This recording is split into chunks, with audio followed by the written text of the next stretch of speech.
Well, good afternoon, everyone, and thank you for joining us today. And a big thank you to all of you who made the right decision yesterday. I'm aware that our announcements did lead to the cancellations of some really important events, and this will, I know, have caused real disruption. I am sorry about that, but it did feel that this was the right thing to do, given the information we had, and more importantly, the information that we didn't have. I know that our hospitality industry was heavily impacted yesterday. Before I hand over to the Health and Social Care Minister and to our Director of Public Health for an update, I do want to clarify a comment I made yesterday about the support for our businesses. What I wanted to convey was that we didn't envisage putting in place any new arrangements at this stage. Our track record on providing financial support to businesses is a good one, and the salary support scheme is still in place, covering businesses for COVID-related impact in February. It doesn't matter if it was yesterday, today, or the whole month. The Economic Recovery Group, led by the Treasury Minister, will continue to monitor the overall position and the impact our decisions make. Thank you once again to our business community who, alongside the general public, listened and acted, doing the right thing for their island. Yesterday we told you that we could not explain the 2 cases that we had seen. We were concerned that there was a risk that COVID may be present under the surface of our community. But the evidence that we had yesterday was not conclusive, so we wanted to give ourselves another 24 hours to test and trace in order to be able to make decisions based on evidence. We wanted to see if we could understand and link these 2 new cases, and importantly, we wanted to get all the high-risk contacts of these contacts identified, isolated and tested. We have now done that. I can tell you a little bit more about that and where we are heading in a second. First, let me hand over to the Minister for Health and Social Care for an update on testing. David. Thank you, Chief Minister. The total number of tests undertaken now stands at 32,873.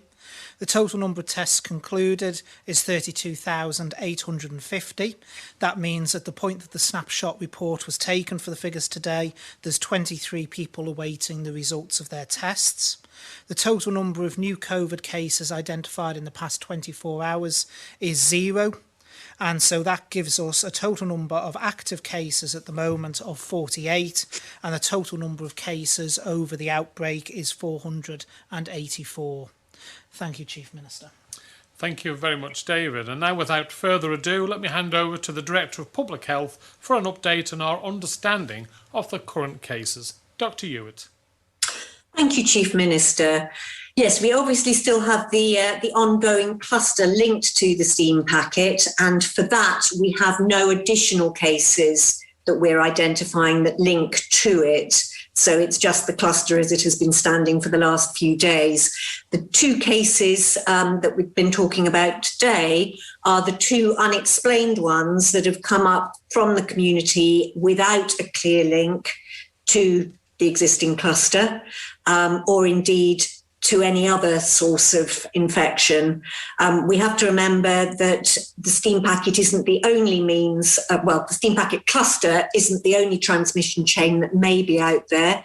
It's possible that some of the other returning travellers who have tested positive may somehow have seeded infection into the community in ways that we haven't identified and have no understanding of. So the issue there is that we potentially have missing links. We don't know how the infection got to those 2 cases. We don't know if there are links that we're unaware of that relate those 2 cases to each other or to any other cases. So that means that we cannot be completely clear that there isn't other sources of infection out in the community, but we're not seeing it coming forward in symptomatic cases or through the surveillance testing so far. That may change, but that is the position at the moment. So the contact tracing that we have done has identified that none of the contacts of those 2 cases are themselves positive, and that means that they are not a risk for having transmitted the infection further on before they were put into self-isolation. So that's good news, And that's where we are at the moment. Obviously, we have to keep a very close eye on things and see whether further cases emerge that may change our thinking. But that's the position for the moment. Thank you, Chief Minister. And thank you very much, Dr. Ewart. Now, the fact that those people around our 2 unexplained cases have now all tested negative is grounds for optimism. Despite rigorous investigations by the contact tracing team, we are still not clear as to how these cases arose. They remain unexplained for the moment, and that may be the final position we find ourselves in. But as things stand, we are as confident as we can be that there has been no further transmission from these 2 cases, and at this moment in time, we have not seen any further cases. The Council of Ministers met earlier today to consider developments. We have decided that we do not need to bring in any further formal measures at this stage. We have looked at all the options and concluded that we are content for people to go about their business once again. This means that schools, nurseries and University College Isle of Man can open as usual tomorrow morning. We will of course continue to monitor the situation very carefully, and things might change and might change rapidly. The next week or so will be very important in that regard. So we do need you to please maintain a high level of vigilance. Keep going with the highest levels of hygiene. If you have any COVID-like symptoms, then stay at home and call 111. Please think about what it might mean to you if we do need to do another circuit break. Be ready. Just because we are not doing it today, it does not mean that we will not need to do it one day soon, and maybe at short notice. This is especially true for businesses. Thank you for what you did yesterday, and please continue to ensure you are ready to do so again should the need arise. So no measures today. We believe that this is the right and proportionate approach given the evidence we have. But if the situation changes, then of course so will our approach. But please rest assured that if it is needed, then we will do it. We will always do what we judge to be the right thing for our island, based on the best information available. Some people have been asking about social distancing and the use of face coverings. Some people have been suggesting that we should make this obligatory straight away. At this stage, government is not going to insist on this. That may come, but not today. Again, it's about a proportionate response to the issues that face any of us at a given time. Before we move on to questions, I do want to take a moment to update you on our vaccination programme. You may have seen coverage in the UK media that the NHS is expecting a significant increase in vaccine supply in March, and we are working closely with the UK to understand what this means in terms of deliveries for us. We are still waiting for final details, but we are being told to expect a real uptick. The team here is ready for this. We are reinforcing the teams to ensure that we are able to increase the pace and maintain that new pace for as long as necessary. We will of course let you know more as soon as we have any further update. In the meantime, the programme continues to make great progress. As of last night, 84% of those in the first 2 priority groups have now had at least 1 dose. To remind you, this is all those over 80. All in our residential care homes and their carers, and all frontline health staff. And now, of course, we are vaccinating at pace our over 70s and those who are clinically extremely vulnerable.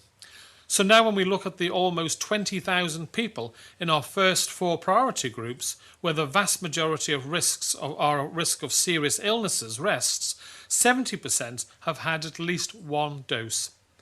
Every day we continue with our vaccination programme is a day where more protection is in place and a day closer to our ultimate aim. Now, David, is there anything you would like to add to this, or maybe where we are on inviting the next groups for their appointments?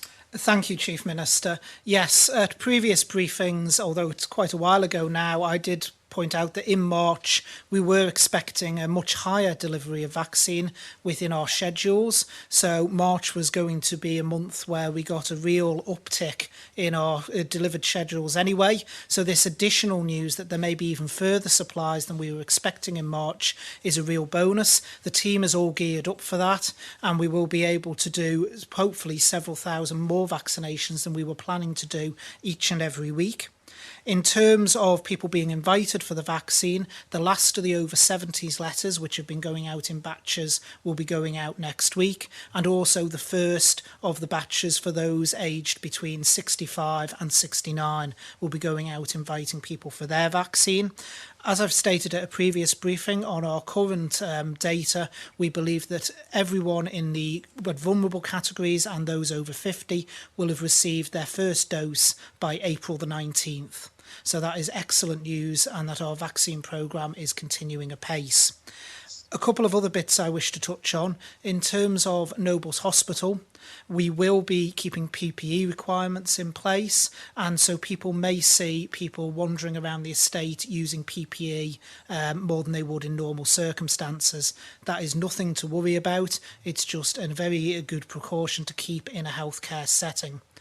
Also, unfortunately, one person who was involved in the steam packet cluster who tested positive for COVID has now been admitted to hospital. I believe they are stable, they are receiving oxygen, but they have now been admitted to hospital, so we do have one COVID case within the hospital. We will continue to have in place, while we do our watch and wait over the next 10 days, of visiting restrictions to limit people coming into the hospital. So people will still have to sign in, and they still will have to explain why they are visiting. So we do ask people in health and care settings to try and limit visitation wherever possible. Thank you, Chief Minister. Thank you very much, David, and that's really important progress. I think on behalf of David, myself and the whole team, we wish the person who's gone into hospital with COVID a speedy recovery. Right, let's go to questions from the media. And first we have today is Sam Turton from Jeff. Good afternoon, Sam. Fast am I. Fast am I, Chief Minister.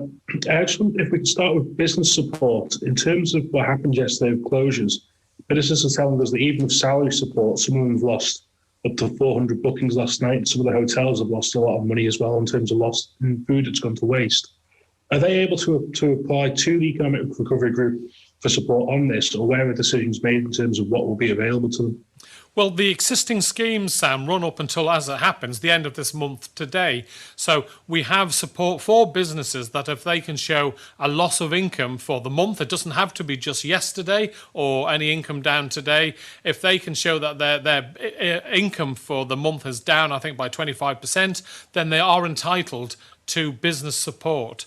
So it's not just that one day, it's the whole of the period leading up to that period. So that is the support that's already there for those businesses if they find that they are down on their income as a result of COVID, because we did obviously have the lockdown for a chunk of January, and that can be taken into the loss of income. Thank you. And just secondly, Minister Ashford said about an increase to the NHS for vaccines. In terms of what I would do to the rollout, obviously we're saying at the minute April 19th for the over 50s. When are we expected to know if this will increase? Do we know how many extra vaccines we may be getting at this point, or is it very much up in the air? No, we don't know the figure as yet. We have been informed by the UK that we are likely to be receiving additional supply, but that is still being worked up. To be frank, any amount of vaccine we receive on top of what we're expecting is good news. We will then have to reprofile and see if that brings people forward, but we're ready for that. The teams are ready to book additional people in if we need to do so, and we're ready to accelerate the project based on supply. We've said all along we can vaccinate to the supply that we are given, and we'll be able to step that up in line with the extra supplies available at very, very short notice. So it is a good news story, but at the moment on the current supply routes we know about, all over 50s and those in the vulnerable category will have had at least one dose of the vaccine, should they wish to have one, by April the 19th. Thank you. Thanks very much, Sam. Now we move on to Paul Moulton from Isle of Man Television. Good afternoon, Paul. Fast am I. Well, the first thing I've got to do is wish you happy birthday, Chief Minister. Well, thank you very much, Paul. Lovely present, spending my afternoon with the gentleman of the media. You having a party? Yeah, I should. I think when you get to my age, those go out the window, don't they? Okay. Now, you had very defined protocols about situation if there was unexplained cases, and that would be the 3 weeks was needed between hearing about it, the shredding that goes on, and so on. This time you haven't done that. Is this new protocols you're making? And of course, as far as I'm aware, we haven't heard which variant we're dealing with yet. Right, well, regarding the variant, I'll ask Dr. Ewart to come in on a sec. I think throughout this pandemic, Paul, we're learning as we go along, and if there are variants of the number of cases and the seriousness of the situation, then obviously you can't have one size fits all. So we've tried to respond to this where we've known that it was one cluster at the time, and we weren't seeing a sporadic spread scattered around the rest of the community or where large events had been held. Well, we're trying to look at this on a case-by-case basis, and what I don't want to do is say that if you've got X, then this is what happens. We're trying to be as flexible as possible. I know the hurt and pain it can cause to businesses, to people's health, mental health, etc., and our children's education if we have a significant lockdown straight away. So we're trying to just look at the evidence and be as realistic as we can based on what's happened in the past. So as I say, we're learning all the time. But I don't know, David, do you want to expand on that before I move on to Dr. Ewart? Yes, if I may, Chief Minister. They always say, a week is a long time in politics, Paul. Well, I think a month in a worldwide pandemic is an exceptionally long time. So it's easy to forget sometimes where we were in January. And January was very different to what we're seeing now. We've seen 2 unidentified cases, which is a concern because we can't trace back the transmission route as to where they came from. But what we were faced with in January was slightly different. We'd had the 2 household clusters that came off the back of December. They had themselves had several high-risk settings. We then, in the January, had someone as well who had been involved in a high-risk healthcare setting that actually tested positive. Again, we didn't necessarily at that point know the chains of transmission. And from that case, we then saw secondary transmission onward as well. And then a couple of cases popping up as well where we didn't have the link. So it was much wider than what we're experiencing at the moment with these 2 particular cases. If we saw something similar to that again, then we would have to reconsider our position, but we're not seeing that at the moment. So I think what we've got to do, and it was in the Chief Minister's speech before about proportionality, we have to be proportionate to the risks that we're facing. And this situation, like I say, it's easy to forget now 4 or 5 weeks on, but it's very different to what we were experiencing at the start of January. Okay. Right. And Dr. Ewart, would you like to come in on the variant? I know you've got an update there. Yes, thank you, Chief Minister. We got the latest results through from Liverpool yesterday afternoon, and that gives us sequencing on all positive PCR samples that were sent over. The most recent one was the 22nd of February, so we don't have sequencing on the 2 cases that we've been talking about over the last couple of days, but we do have sequencing on everything up till the 22nd of February. And since the 17th of January, all the genomes that have been sequenced have been Kent variant. So that includes the positives that are part of the steam packet cluster, and it also includes some travellers who've come across but not been part of that and who should have been isolated. As I commented before, we cannot therefore be sure whether these 2 cases that we have at the moment are related to each other and or to the existing cluster, or whether they possibly link back to other travel-related imported cases. We don't know.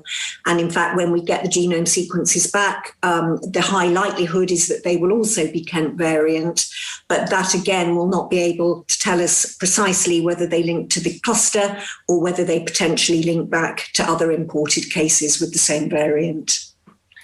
Just to finish on that, have we been lucky yet again, the 3rd time lucky?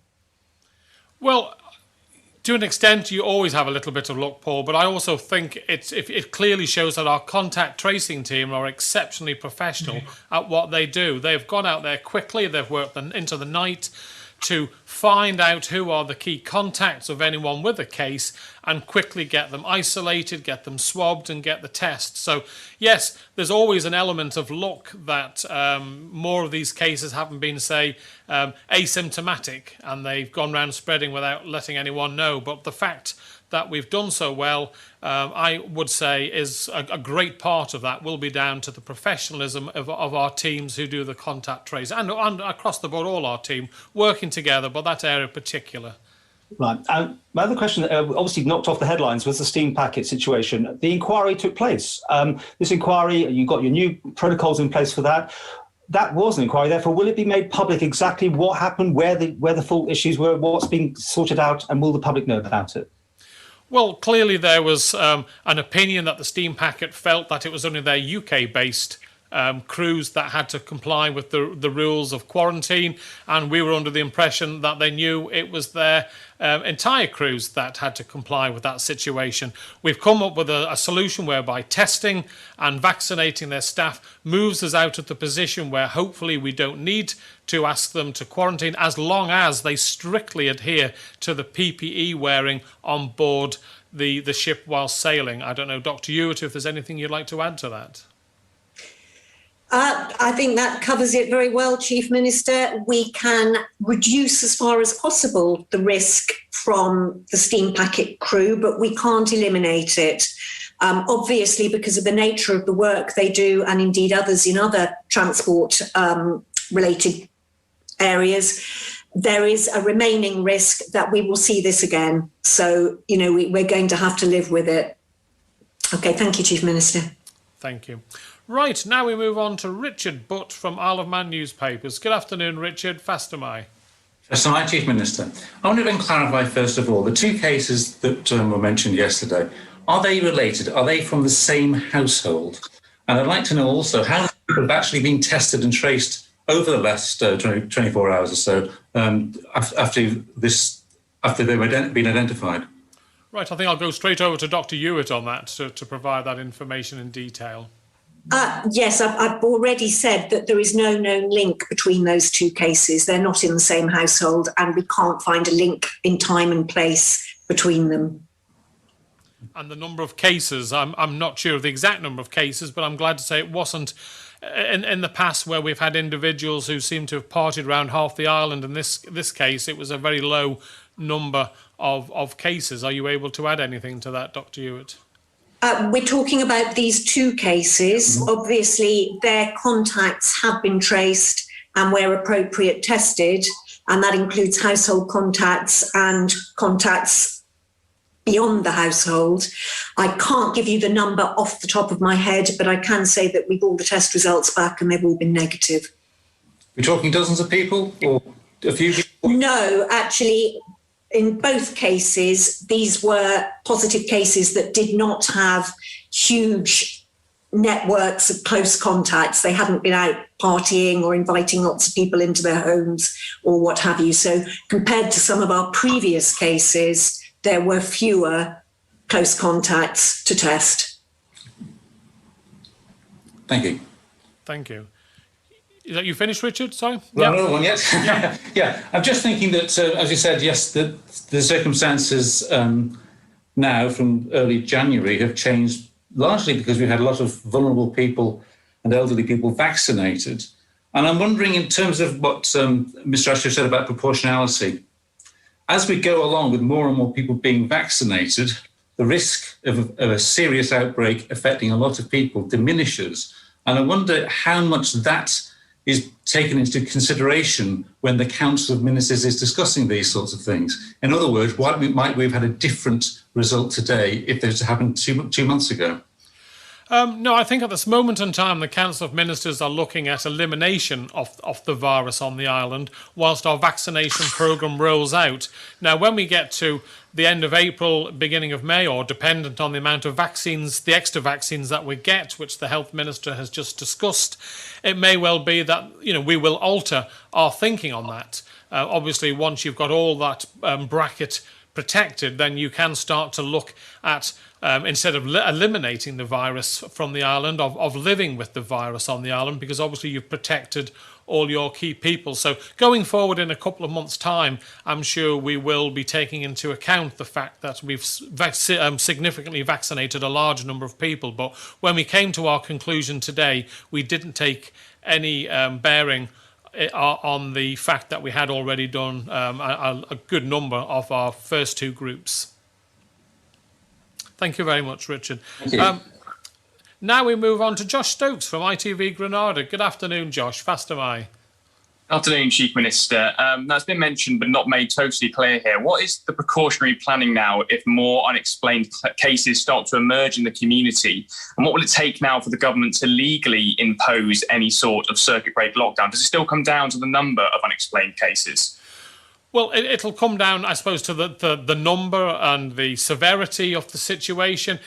There's no cast iron set of rules on you get 3 and we're definitely going to do X. It will be a lot of it will be based on the advice of our Director of Public Health, for example. So with that, I'll bring in our Director of Public Health to expand on that. Thank you, Chief Minister. Yes, obviously, unexplained cases are the major indicator of concern. So if we start to see more of those, then we will become more concerned, and we will use our response levels in the document that's published on the website as an indicator of how we might then ramp up response levels. But as the Chief Minister said, the hard numbers are not the only driver of response. It depends on the nature of the cases and whether they truly are unexplained and widely disseminated in time and place, which would give us huge cause for concern, or whether they are actually not unexplained after we've completed contact tracing and do in fact form clusters with clear lines of transmission, which we would hope to contain by addressing those. Thank you. Okay, thanks. And your next one, Rob? Thank you, Chief Minister. Second question, going back to the steam packet company investigation, can we be totally clear here? Were any laws broken over the last 11 months from what crew members should have been doing within their direction notice? Because that surely is crucial, given people have been sent to jail for COVID breaches.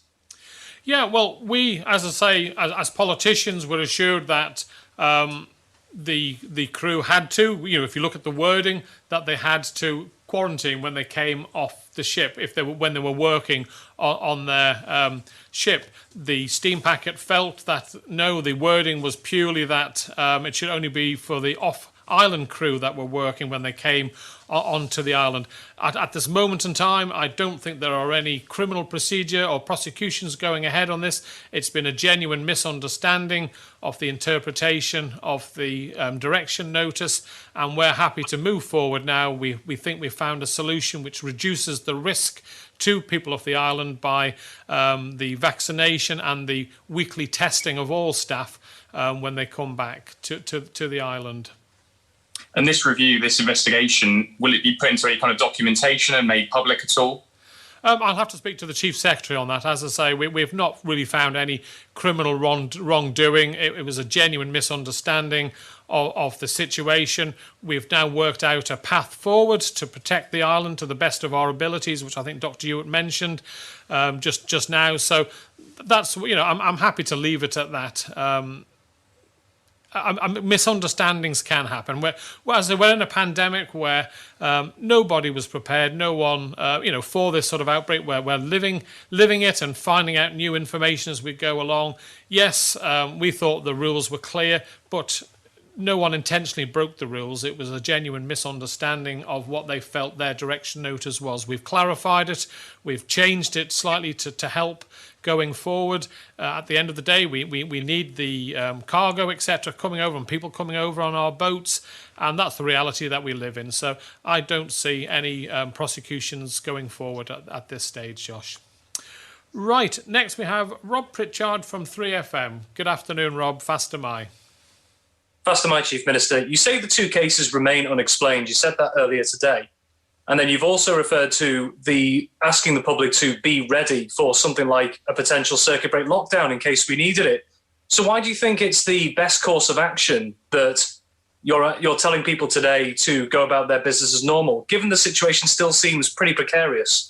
Well, of the 2 people that had unexplained COVID-19, we have tested all the high-risk people that they were in contact with, going back the 48 hours or more previous to them testing positive for COVID-19, and all those people have come back as negative. So all those people are in quarantine, they've tested negative, which means they haven't been spreading the virus onto people, even if they go on to develop it in the coming days. And therefore, that, to the best of our knowledge, and with no one else coming forward with COVID from those 2 cases, we feel that we can carry on as normal. But we are saying heightened vigilance for everyone, really, as a result. It's a call based on the risk and the evidence that we have to date. No more cases. The cases of the test on the people that surrounded these 2 people have come back as negative, and therefore we can't go shutting down the island every time we have the odd case of this happening. We have to be proportionate. We've got the evidence, and based on that, we've decided that for the time being, we don't need to lock down. That's not saying that sadly, in 2-3 days' time, there might have been someone who's asymptomatic and they've passed it on to someone. There's just no evidence at this moment in time. But I don't know, David and then Dr. Ewart, if you want to expand on that. Yeah, thank you, Chief Minister. If I may, Rob, this is in line with the protocols that we've had throughout the pandemic period.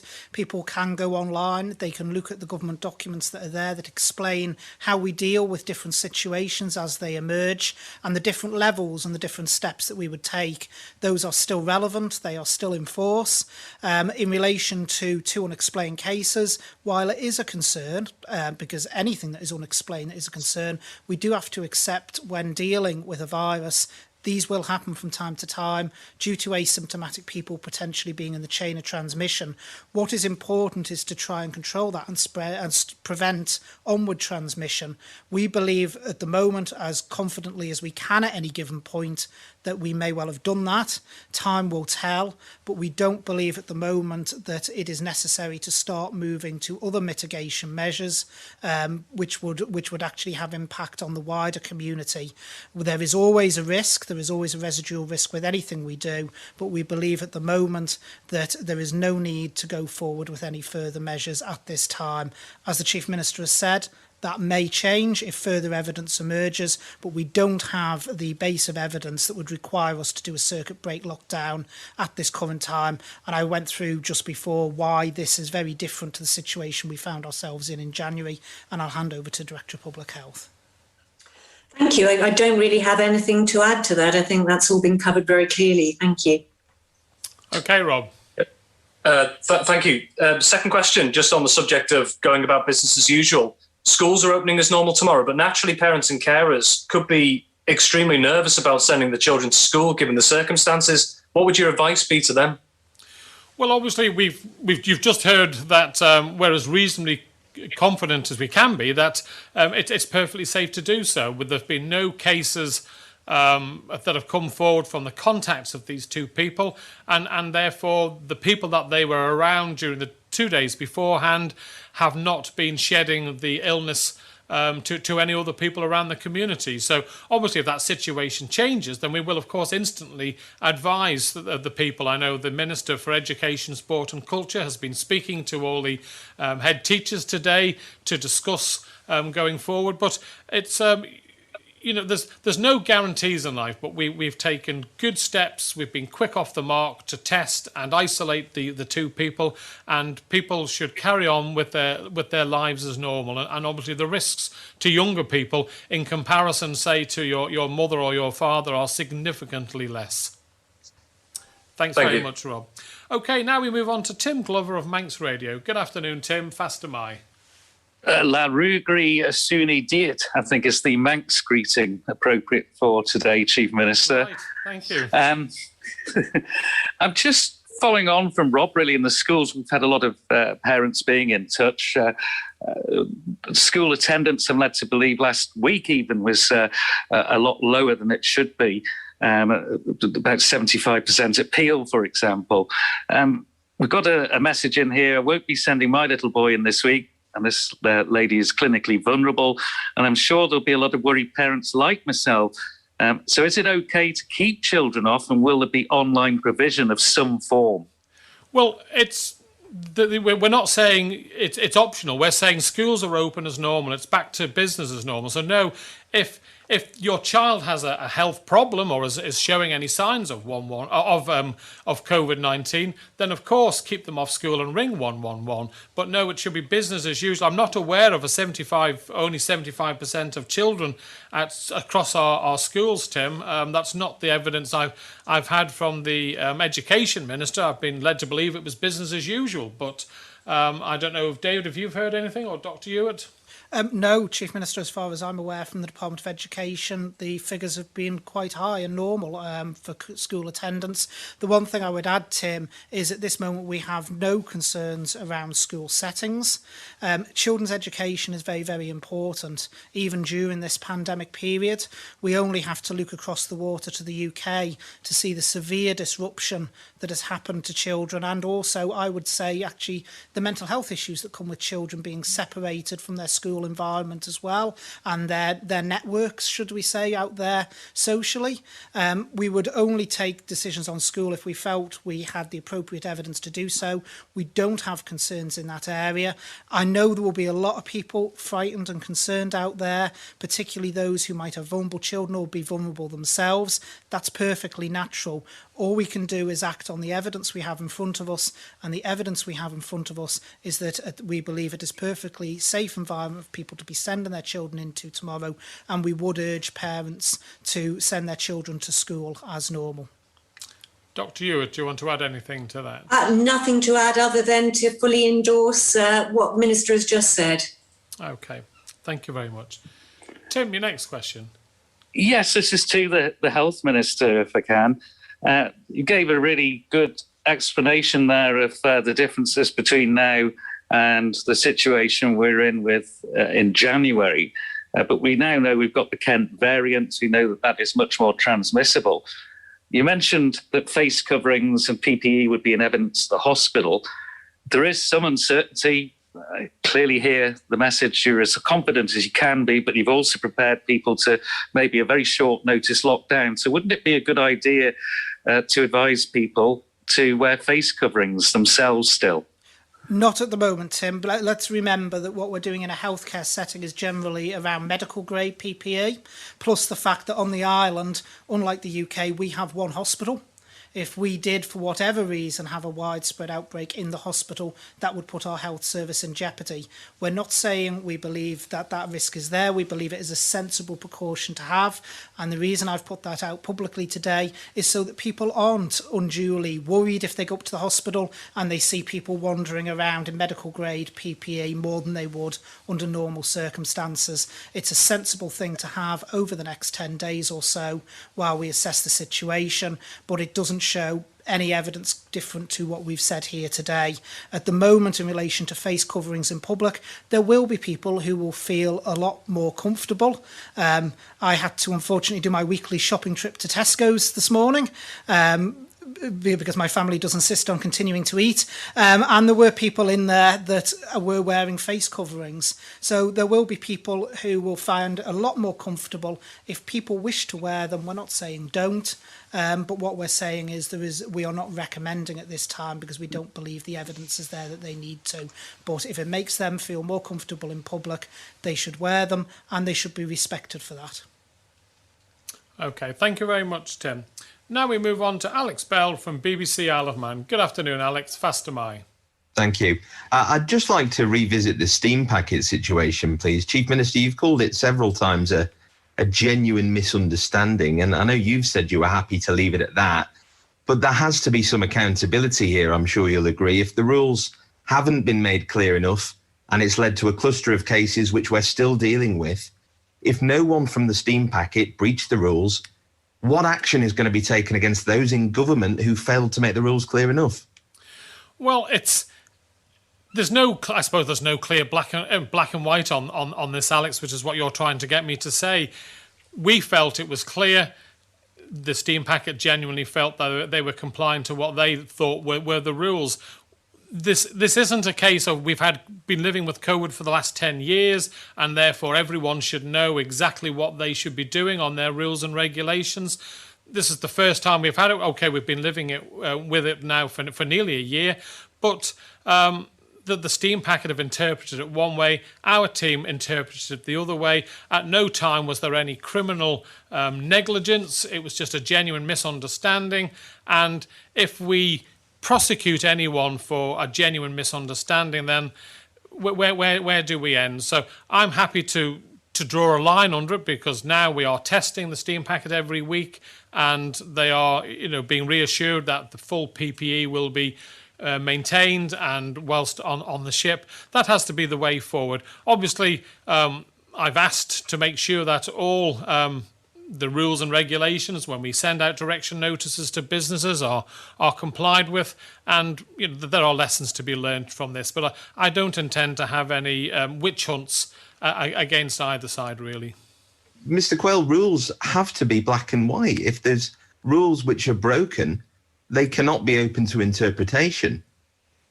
Yeah, and as I say, that the steam packet fully followed the rules for their English crews. It was just a miscommunication, or their not understanding how the rules from our side had been written, that the Manx crews had to do the same. So I've taken advice on whether there is any prosecution that can be made on this. The answer is no, and I'm more than happy to move forward on that.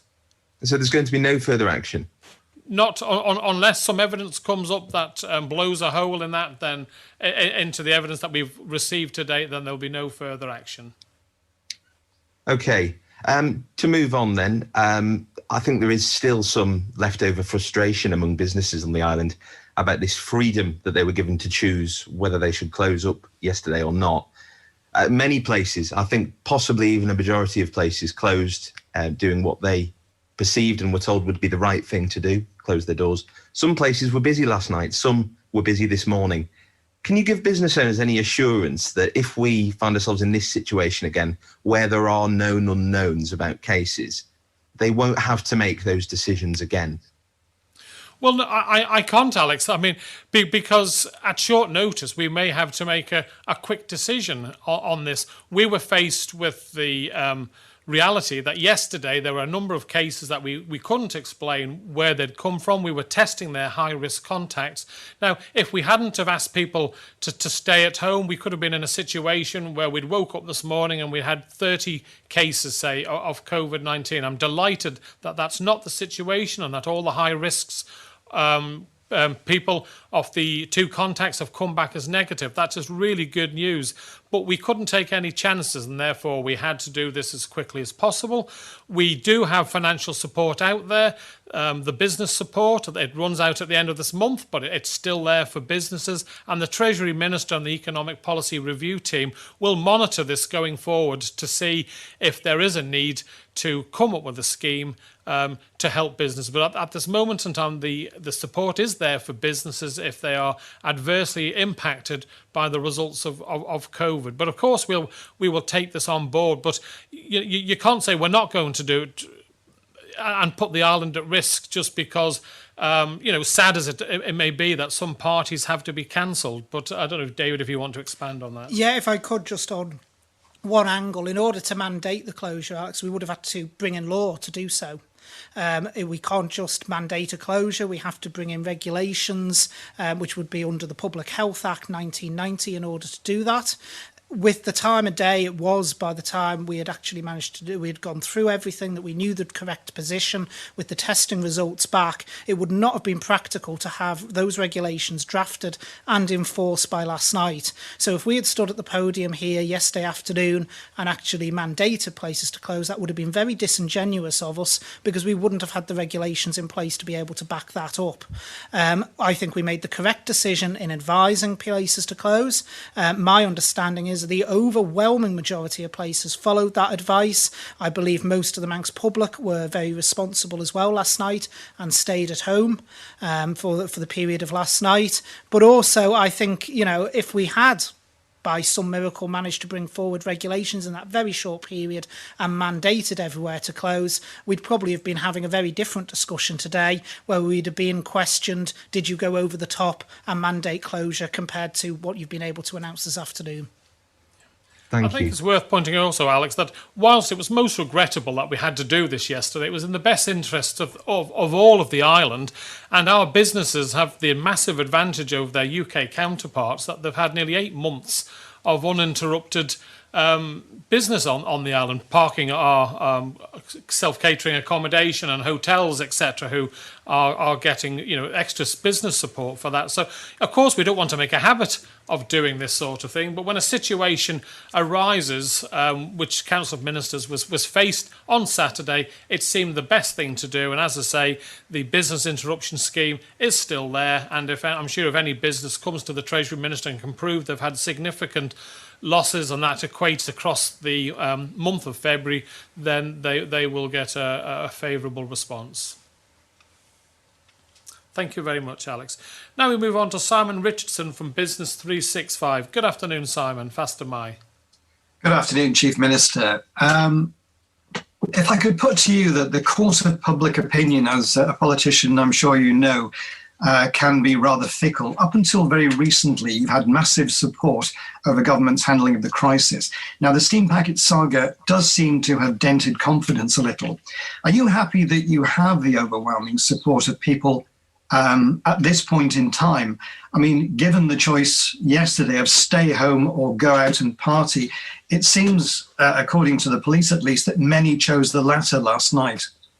Well, that's because we asked, there was no legal enforcement of those rules. I'm sure if there had been legal enforcement, then those people that don't respect being asked not to have a party would have complied by the rules. I think, from the messages of support I get, we still have the vast majority of the public supporting this administration. Let's forget, we are still not in lockdown.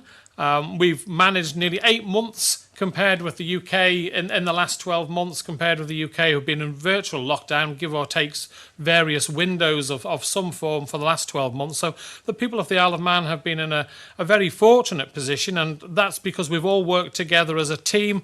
I believe the support is still there, but I always do what's right for the island, not necessarily what's going to make me popular anyway. It's what's right for the island with all the best evidence that we have at our disposal.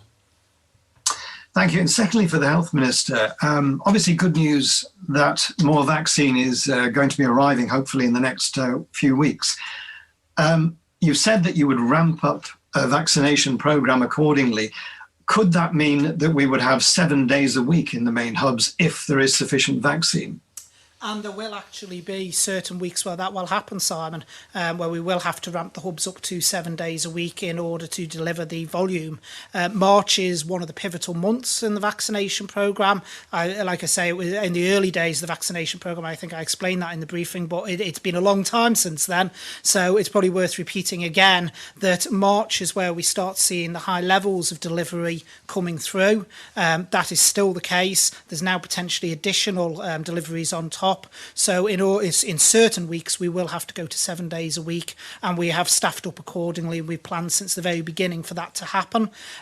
What we've done previously is, in order to be efficient, we've managed to get the hubs to 3 days of high efficiency with people flowing through. That doesn't mean we've delivered any less vaccine. It just means we've done the same amount of vaccine that would have been spread over 7 days in 3.